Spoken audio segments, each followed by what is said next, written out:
Hello, and very happy to see you again on my channel. Tonight, we give you a piece of breaking news.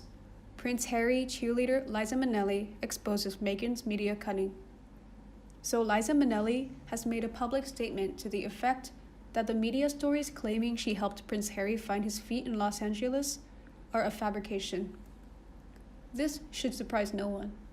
When it comes to much of what surrounds Meghan Markle and Prince Harry, there is a lot that simply isn't true. In this instance, as is usually the case, the British media is getting slammed.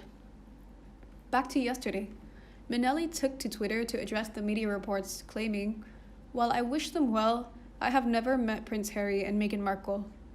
Any statement to the contrary is a complete fabrication." This tweet was shared by, among others, Omid Scobie. You know, the supposed writer of the upcoming Meghan Markle and Prince Harry tell-all book? Yeah, I got a laugh out of that as well.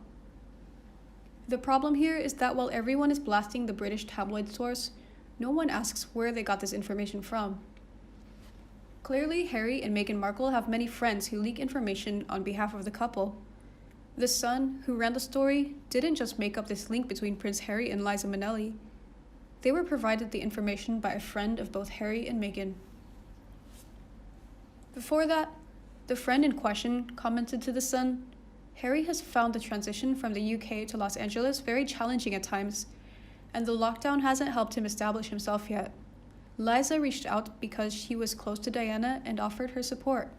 She's been dealing with paparazzi for years now and knows the fame game. Obviously, Meghan comes from a theatrical background too, so it's been great for the three of them." That friend managed to wedge in a mention of Meghan Markle and her theatrical background, which is hilariously mentioned alongside that of Liza Minnelli.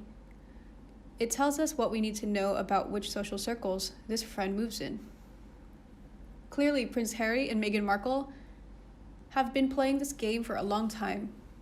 As has been highlighted over the past year or so, Meghan Markle has relied upon her disgraced bully of a friend, Jessica Maroney, to help influence the media narrative when it comes to Meghan and her brand.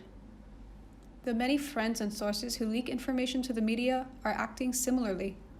The Sun, for all its faults, isn't going to just pluck a story about Liza Minnelli and Prince Harry out of thin air.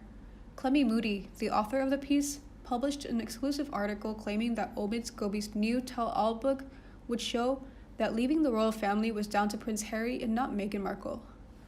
The source of this information? A publishing insider. I have my suspicions about who that insider was, but I'll leave you to make up your own minds on that. So, are we to assume that the journalist's sources for the book-related article were good, while the sources for the piece on Prince Harry and Liza Minnelli are bad? It doesn't work that way, I'm afraid.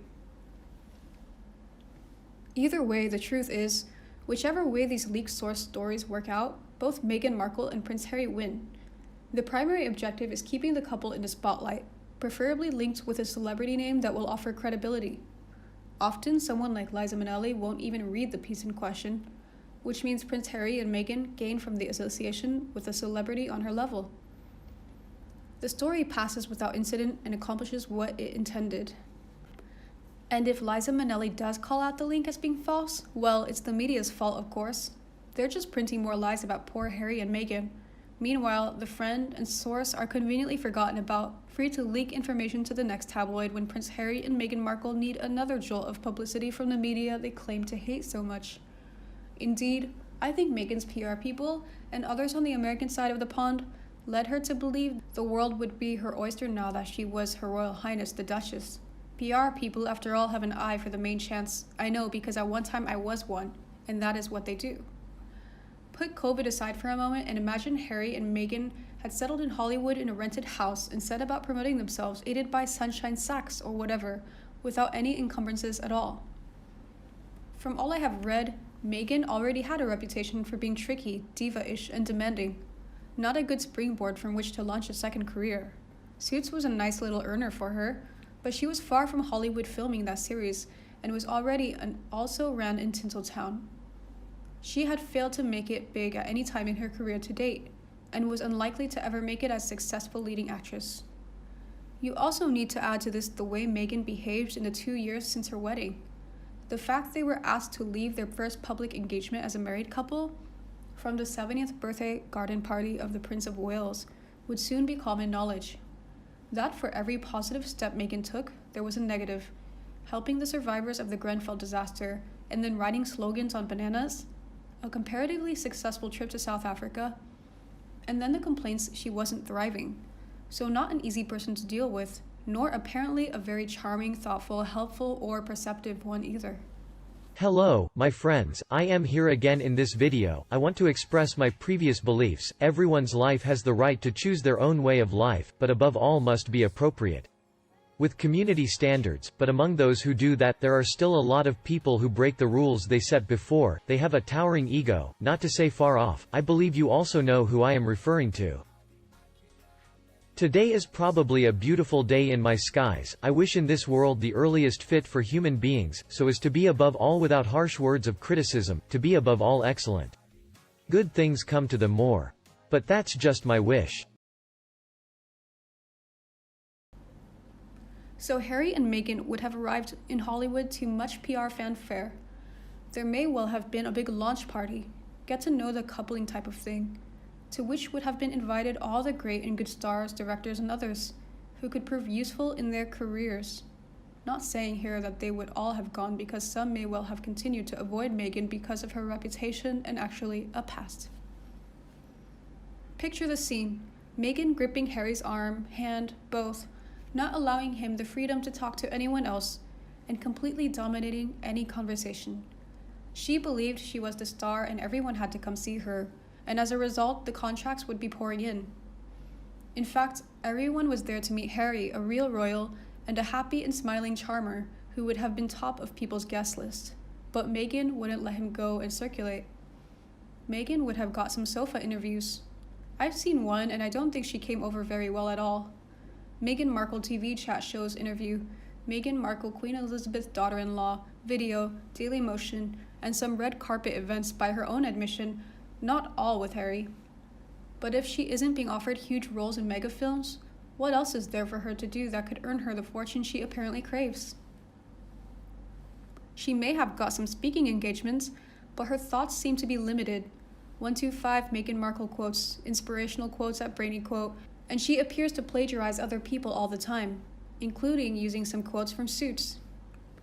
Harry would have had a few speaking engagements, but again, apart from life as a royal, life in the army, his mother, and mental issues, his experience is limited. But he could always get large amounts of appearance money to attend parties and the Oscars and so on. But where I'm bewildered by all these shenanigans by the couple is what is so wonderfully different living this life of freedom to living as part of the royal family in the UK. As a royal, no money worries, no security concerns, all paid for, taking part in events that Meghan would enjoy, film premieres for instance, living a safe, private life away from prying eyes most of the time. Think William and Kate, yes, they will have daily duties like working with their charities, diaries, and so on. But other than that, who knows what they get up to when they are not in the public view? Every public occasion Harry and Meghan would be involved in would be beneficial to someone, even if it was only having a cup of tea in a care home.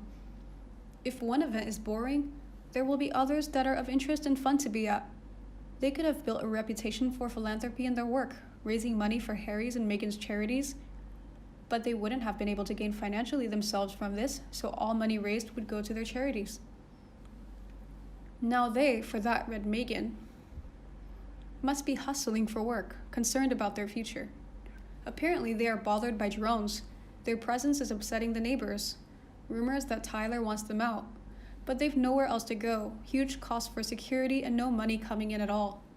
And, as of March next year, Prince Charles may decide enough is enough and turn off much of the money tap. And when that happens, are they going to return to the UK with their tails between their legs? Is Harry going to return on his own? In which case, what about Archie? The whole thing is a dire mess, and I, for one, cannot imagine how it will play out in the end.